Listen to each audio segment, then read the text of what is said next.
Hello दोस्तों, मेरा नाम है मोहित दिवाकर और फिनेंस आईक्यू में आपका स्वागत है।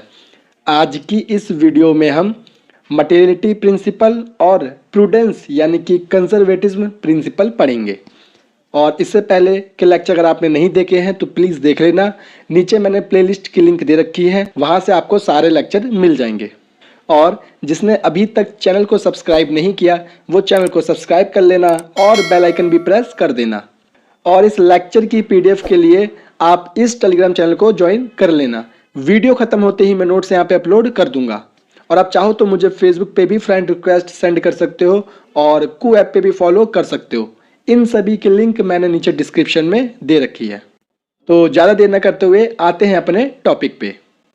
तो स्टार्ट करते हैं अपने नेक्स्ट प्रिंसिपल से, जो कि है मटेरियलिटी प्रिंसिपल। अब मटेरियलिटी प्रिंसिपल क्या होता है? तो अगर जब मैंने आपको फुल डिस्क्लोजर प्रिंसिपल पढ़ाया था तो अगर आपने वो पढ़ा है तो आपको ये बहुत इजी लगने वाला है। अब देखो, जो आपका मटेरियलिटी प्रिंसिपल ये कहता है कि all the material items should be disclosed properly in the financial statements. मतलब जितने भी आपके मटेरियल आइटम्स हैं उन्हें आपको प्रॉपरली डिस्क्लोज करना है, यानी कि शो करना है अपने फाइनेंशियल स्टेटमेंट्स में। अब आप कहोगे सर कि मटेरियल आइटम्स कौन से होते हैं? तो देखो, material items are considered as those important items whose having significant effect in the decision making for the users of business information। मतलब मटेरियल आइटम वो इंपॉर्टेंट आइटम्स होते हैं जिनका इम्पैक्ट बहुत बड़ा होता है हमारे फाइनेंशियल स्टेटमेंट्स में। यानी अगर हम उनको इंक्लूड नहीं करेंगे तो उनसे काफ़ी बड़ा इम्पैक्ट पड़ सकता है हमारे डिसीजन में। तो उन्हीं आइटम्स को हम कहते हैं मटेरियल आइटम्स। अब मैं आपको ये चीज़ एक एग्जाम्पल से समझाता हूँ। जैसे ये एक पर्सन है, ठीक है, और इसने क्या किया कि इसको 1000 रुपये इस छोटे बिजनेसमैन को देने थे और 1000 रुपये रिलायंस इंडस्ट्री को भी देने थे। तो इस पर्सन ने क्या किया कि 1000 रुपये इन दोनों के ही नहीं दिए। उसने कहा मैं नहीं दे सकता 1000 रुपये। तो देखो, जो ये 1000 रुपये हैं इस छोटे बिजनेसमैन के लिए बहुत इंपॉर्टेंट है। तो ये 1000 रुपये इसके लिए मटेरियल का काम करेगा, क्योंकि इसके लिए ये 1000 रुपये बहुत बड़ी बात है। छोटा सा बिजनेस है और मुश्किल से ही 1000-2000 रुपये भी अगर लोग नहीं देंगे तो इसको तो काफ़ी लॉस होगा। इसके लिए बहुत ज़रूरी है ये 1000 रुपये। लेकिन वहीं दूसरी तरफ जो रिलायंस है उसके लिए 1000 रुपये इतने वैल्यूबल नहीं है, क्योंकि ये लोग वैसे ही लाखों करोड़ों का टर्नओवर कर रहे हैं। 1000-2000 इधर उधर हो जाते हैं तो भी इन्हें उतना फर्क नहीं पड़ेगा जितना इस छोटे बिजनेसमैन को पड़ जाएगा। इसलिए ये 1000 रुपये रिलायंस इंडस्ट्री के लिए नॉट मटेरियल है, यानी कि इंपॉर्टेंट नहीं है। तो इस छोटे बिजनेसमैन को ये 1000 रुपये अपने उसमें शो करने पड़ेंगे कि इस पर्सन ने मेरे 1000 रुपये नहीं दिए।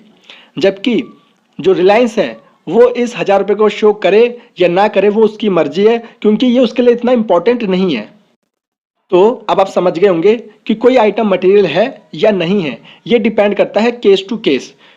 हो सकता है किसी के लिए वो आइटम मटेरियल हो और ये भी हो सकता है कि वही आइटम किसी दूसरे के लिए मटेरियल ना हो। तो अब आप समझ गए होंगे कि मटेरियलिटी प्रिंसिपल बेसिकली यही कहता है all material items should be disclosed in financial statements. अब देखो, एक एग्जांपल मैं आपको और देता हूं बिजनेस के पर्सपेक्टिव से कि जो स्टेशनरी होती है ना वो क्या होती है, उसे हम अपनी बुक्स में रिकॉर्ड करते हैं। क्यों रिकॉर्ड करते हैं? क्योंकि स्टेशनरी एक इंपॉर्टेंट आइटम होता है, यानी कि एक मटेरियल आइटम होता है। और देखो, स्टेशनरी में आपका आता है जैसे pen, pencil, rubber, scale, diary, register, ये सारे आइटम जो होते हैं ये सब आते हैं स्टेशनरी के अंदर। और ये सभी इंपॉर्टेंट आइटम्स होते हैं, इसलिए इन्हें हम मटेरियल आइटम में काउंट करते हैं और इसी वजह से इन्हें हम अपनी बुक्स ऑफ अकाउंट्स में रिकॉर्ड करते हैं। तो उम्मीद करता हूं कि आपको ना अच्छे से मटेरियलिटी प्रिंसिपल समझ में आ गया होगा। अगर फिर भी कोई डाउट है तो प्लीज़ नीचे कमेंट में पूछ लेना। तो अब हम आ जाते हैं अपने नेक्स्ट प्रिंसिपल पे, जो कि है प्रूडेंस या फिर कंजर्वेटिज्म प्रिंसिपल। अब ये क्या होता है तो इसको मैं आपको एक अच्छे से एग्जांपल से समझाता हूँ। देखो, मान लो ये आप हो और ये आपके पेरेंट्स हैं, और मान लो कि आप अभी अभी अपने एग्जाम दे के घर पे आए हो। अब आपके पेरेंट्स ने आपसे पूछा कि तुम्हारा एग्जाम कैसे गया, कितने नंबर आ जाएंगे। तो देखो, आपको लगता है कि आपके 90 मार्क्स तो आ जाएंगे, लेकिन फिर भी आपने क्या करा कि समझदारी दिखाते हुए आपने घर में कहा कि मेरे 80 मार्क्स तो आ ही जाएंगे। और मान लो अगर आपको लगता है कि मेरे 80 मार्क्स आएंगे तो आपने अपने घर में कितना बताया कि मेरे 70 मार्क्स आ जाएंगे। और अगर आपको लगता है कि आपके 70 मार्क्स आ जाएंगे तो आपने घर में कितना बताया कि मेरे 60 मार्क्स आ जाएंगे। तो यहां पर अगर आप देखो तो बेसिकली क्या हो रहा है, तो आप यहां पे अपने आप को सेफ रखना चाह रहे हो, यानी आप अपने आप को कंजर्व कर रहे हो, यानी आप अपने आप को थोड़ा सा सेफ रख रहे हो। और जो ये प्रिंसिपल हमारी डेली लाइफ में फॉलो होता है, सेम प्रिंसिपल ये हम अकाउंटिंग में भी फॉलो करते हैं। और कैसे होता है ये मैं आपको बताता हूं। देखो, तो जो प्रूडेंस प्रिंसिपल है या फिर जो कंजर्वेटिज्म प्रिंसिपल है वो ये कहता है कि do not anticipate future profit but record all possible losses. इसका मतलब कि अगर आपको ऐसा लगता है कि भविष्य में मुझे कोई फायदा हो सकता है, कोई बेनिफिट हो सकता है, कोई प्रॉफिट हो सकता है, तो उसे आपको आज रिकॉर्ड नहीं करना है, क्योंकि अभी वो आपको हुआ नहीं है। आपको लग रहा है कि ऐसा हो सकता है, मुझे वहां पे फायदा हो सकता है, लेकिन फिर भी आपको उसे रिकॉर्ड नहीं करना। लेकिन अगर आपको ऐसा लगता है कि भविष्य में, फ्यूचर में आपको कोई लॉस हो सकता है, तो आपको उस लॉस को आज ही रिकॉर्ड कर लेना है। इसी को बेसिकली कहते हैं कंजर्वेटिज्म प्रिंसिपल। और इस प्रिंसिपल के जो दो बेस्ट एग्जाम्पल है वो मैं आपको एक बार बताता हूं। देखो, पहला एग्जाम्पल है आपका प्रोविजन फॉर डाउटफुल डेट।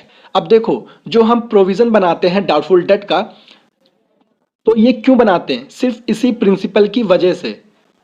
अब आप कहोगे कि सर ये प्रोविजन फॉर डाउटफुल डेट क्या होता है, तो मैं आपको अभी शॉर्ट में समझा देता हूं, लेकिन आगे हम फ्यूचर में इसे भी डिटेल में पढ़ेंगे। देखो, बेसिकली क्या होता है, मान लो कि आपका कोई डेटर है। अब कहोगे सर डेटर क्या होता है, तो भाई इसकी मैंने वीडियो बना रखी है, तो आप देख लेना, नीचे डिस्क्रिप्शन में लिंक दे दूंगा पूरी प्लेलिस्ट की। तो जो आपका डेटर है, मान लो उससे आपको 1 लाख रुपए लेने हैं, लेकिन आपको ऐसा लगता है कि यार ये मेरा डेटर जो है ना, मुझे 10,000 रुपये देगा नहीं, 10,000 रुपये मेरे खा जाएगा, मुझे सिर्फ 90,000 ही मिलेंगे। तो ऐसी सिचुएशन में आप क्या करते हो कि वो जो 10,000 का आपको लॉस लग रहा है कि ये लॉस हो सकता है, अभी हुआ नहीं है, उस सामने वाले पर्सन ने आपको ये नहीं कहा कि मैं नहीं दूंगा, लेकिन फिर भी आपको डाउट हो रहा है कि ये शायद नहीं देगा, तो ऐसी सिचुएशन में हम क्या करते हैं, उसके लिए एक प्रोविजन बना लेते हैं। तो उसी प्रोविजन को हम कहते हैं प्रोविजन फॉर डाउटफुल डेट। अब देखो, सेकंड एग्जांपल क्या है आपका, वो है closing stock is valued at cost और market price which is lower.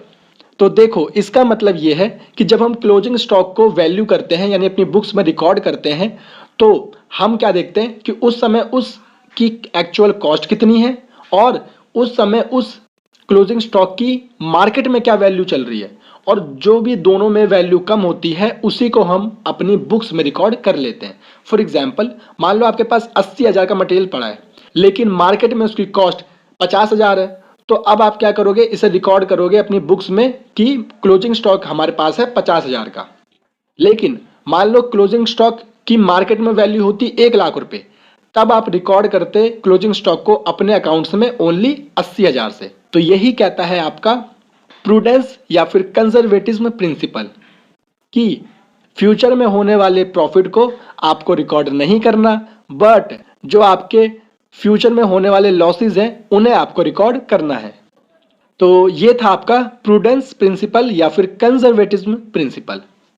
उम्मीद करता हूं कि आपको वीडियो पसंद आई होगी, और अगर आपको वीडियो अच्छी लगी है तो प्लीज वीडियो को लाइक करना, शेयर करना और चैनल को सब्सक्राइब करे बिना मत जाना। मिलते हैं अब अपनी नेक्स्ट वीडियो में, तब तक के लिए थैंक यू।